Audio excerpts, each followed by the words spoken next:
January 8th, 2013, and this is the StephenBlakesley.com podcast.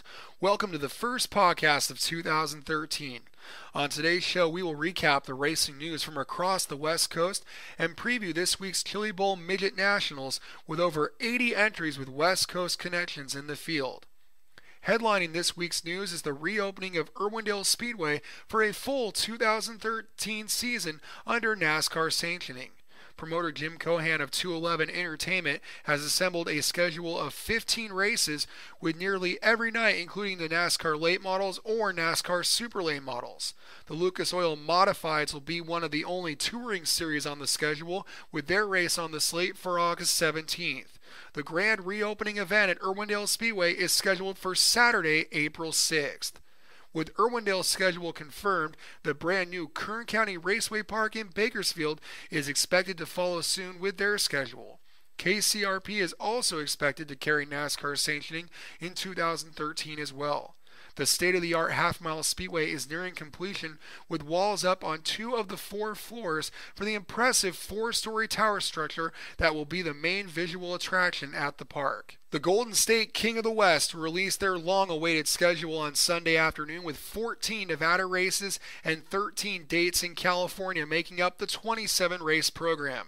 The 14 Nevada events are over 7 two-day weekend shows, with 5 of them taking place at Reno Fernley and the other 2 at Rattlesnake Raceway. All 14 races will pay a minimum of $1,000 to start the main event.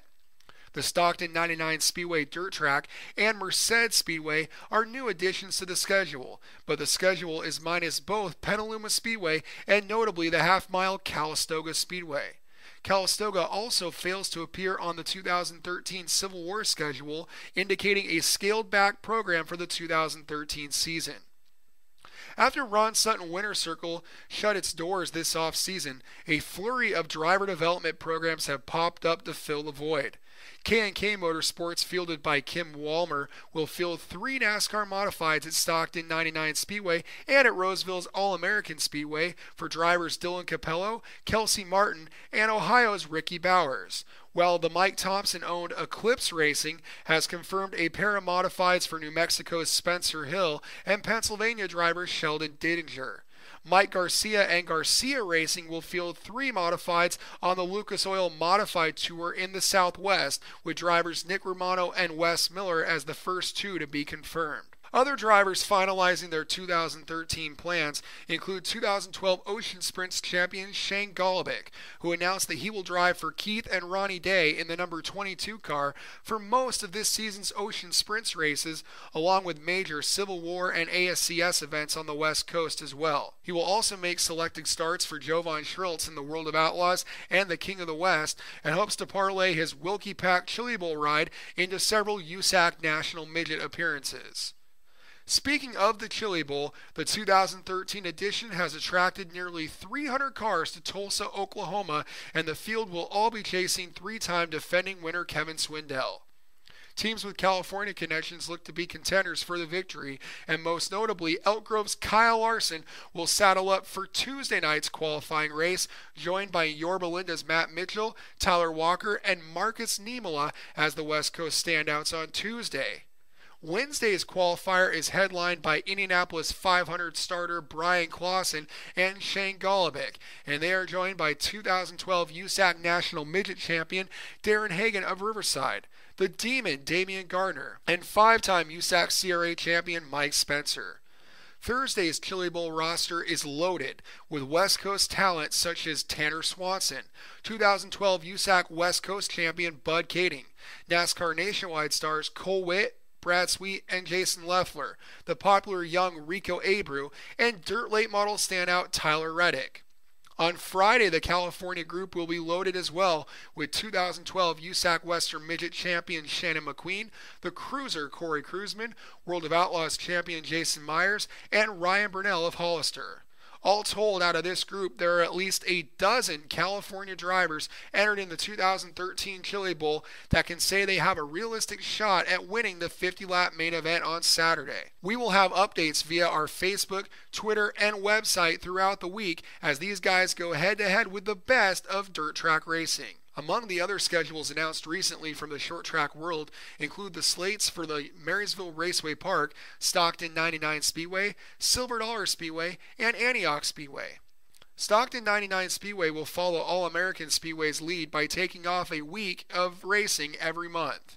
Although the two schedules have numerous conflicting dates for both modifieds and late models, there are no conflicts that will prevent any All-American drivers from venturing over to Stockton for their famous tri-holiday races around Memorial Day, Independence Day, and Labor Day weekends. And when we come back to the StephenBlakesley.com podcast, we'll talk to Kevin Greven, the general manager at Lebanon I-44 Speedway, which hosts the NASCAR K&N Pro Series West in 2013. But first, a look at our sponsors. StephenBlakesley.com is brought to you by MotoWear International. Throughout the world of racing, there is a common thread. MotoWear, online at MotoWear.com. And also brought to you by Lodi, California's Garcia Racing, offering modified rentals at Stockton, Roseville, and in the Lucas Oil Modified Tour for the 2013 season. And we're back on the StephenBlakesley.com podcast, and we're talking to Kevin Greven, the general manager at Lebanon I-44 Speedway in Lebanon, Missouri. And Kevin, thanks for joining us. Man, it's great to be here. Great to be on your show. So, Kevin, you guys are a racetrack in Missouri, and you got yourself a race on the 2013 NASCAR K&N Pro Series West.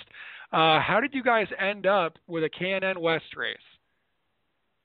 Well, it's kind of where you were leading it to there. We're not exactly on the West Coast, but we're not on the East Coast either. So we're just fortunate that the West Coast guys, the West Series comes into Iowa every year.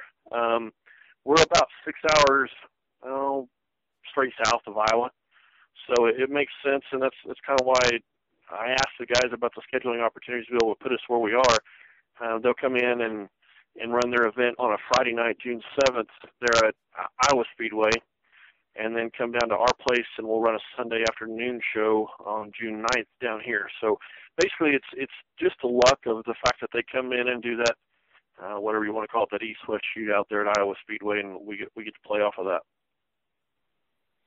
And one of the interesting things about your facility for 2013 is not only are you bringing in the NASCAR West Series, you're also bringing back the NASCAR Whelen Series. What does that mean to your facility to be back in that Whelen Series fold? It means a lot to us. I mean, if you look at short track racing across the country, and there's several good series out there, but in my mind at least, and by the response we've got from the fans and even from the racers, it's where you want to be as far as exposure and as far as trying to put your product out there and letting people know what you got going on. The NASCAR Whelen All-American Series, especially since they brought Whelen on back on board and kind of rebranded the series and reformatted how they put it together. I'm really high on it. It's a great piece. We are fortunate enough to be the only track in the state of Missouri that'll be NASCAR sanctioned as far as Whelen All-American Series. Actually, the only track in the state of Missouri, period. We got Kansas Speedway kind of on one side of us, but they're just over the border in that Jayhawk land over there in Kansas. So very excited about this. We were in the NASCAR fold back in '89 through 2001, so it's not the first time for us, but very excited to be back. And for you as the promoter of this facility, what does that NASCAR name mean to you? Well, it's kind of like I was saying before. It adds relevancy to everything we're trying to do down here. When you're trying to get exposure, there's a lot of great dirt tracks right here in our area. You go within an hour and a half of any direction, and there's probably 7 tracks around us. So when you're fighting for that opportunity to be recognized by the race fans and by the racers as far as that goes, when you're looking at car count, then the NASCAR name definitely helps that a lot. And a lot of these tracks in this area have been around here for a long time. I mean, they're very established, very, very nice tracks. Lucas Oil Speedway also, Forrest has an incredible facility out there, and those guys do a great job with that track too. So you're looking at a track there that gets national recognition quite a bit. So for us and for what we need to do to grow this series and grow this program, this was the way to go. And the K&N cars don't often run on racetracks under half a mile. What kind of speeds, lap times do you expect these guys to be able to do at your racetrack? Man, Steven, I don't want to lie to you there. I don't know for sure what they're going to do. I'm going to guess. I'm going to guess they're going to be in the probably high 14s, low 15s. I would think. I don't really know. They may be better than that. It's a high banked 3/8 mile oval, as you said before. It's got contour banking. There's 2 grooves all the time. There's actually 3 grooves out there that work out pretty well. But 2 grooves, we're known for side-by-side racing all the way around the track all the time. So I think these guys can put on a great show here. I'm afraid I'd lie to you if I told you a lap time or a speed, because I really don't know. We have not had something out there on the track like that since this thing's been repaved and set back up to asphalt in 2010.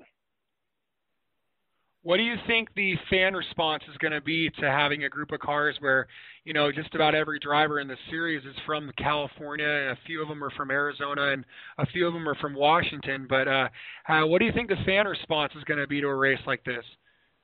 I think it's going to be great. I mean, I think these guys, as far as fans, and I've already got great response. They're starting to see some new talent in here. They're starting to see some new people. We're the only asphalt facility, weekly racing facility within about 300 miles of us. So, we're fortunate. I mean, we get drivers on a weekly basis from Kansas, from Missouri, from Oklahoma, even from North Carolina, even from the Charlotte area. So we get to pull a ways away, but I think it'll be great for these guys to see some new talent, some talent that you can see on Thursday night on Speed Channel, some talent that they can kind of associate themselves with early in the season before the guys get here. I think the response is going to be awesome. I've been out. We've done several wintertime shows. Some, your typical wintertime, and we're in the Midwest, so it's a little bit different than it is out in California. But done several indoor shows this winter, kind of promoting next year. And so far, we've heard nothing but positives. So my final question for you is, the NASCAR K&N West Series had a race at Elko Speedway in Minnesota a few years ago, and it was combined with the Iowa weekend, and it was very, very successful, but that turned out to only be a one-year concept. From your point of view, do you expect this to be a multi-year commitment between you guys and the West Series? Right now, it's a one-year deal, but and I don't want to leave that standing like that. If it's successful, if it's what we're trying to establish down here, and it is what I think it's going to be, then we'd love to have them back. I mean, I honestly don't see an issue. I don't see a reason why it won't be here for several years to come. I'm very excited about it. It's a great partnership as far as with Iowa Speedway being on our show being on a Sunday. I think it works well for the racers. I think the fans get a little bit more excited about it. The community response has been great, so I see no reason why 2013 won't just be the start of something to keep on rolling from here on. Well, Kevin, we want to thank you for coming on to our radio show, and I think a lot of us out here on the West Coast are really looking forward to this race, and good luck in 2013. Yeah, I was fortunate enough. I came out your way. I was out in SEMA this year, and had some meetings with NASCAR. And Greg Person, who was out there, I met several of your West Coast drivers, and they all seem to be excited. Part of them had already been on the internet checking out the track, and I think they're excited. I'm excited, and it shows with just the fact that you called me about the possibility of doing the radio show. So I really appreciate that. I appreciate everything you guys are doing out there to try to promote racing in general, and I'm here anytime you need me. We want to thank you for tuning in to this edition of the StephenBlakesley.com podcast. A reminder, we'll be following the Chili Bowl results with postings to our website, Facebook, and Twitter pages. And thanks again for listening. We'll see you at the races.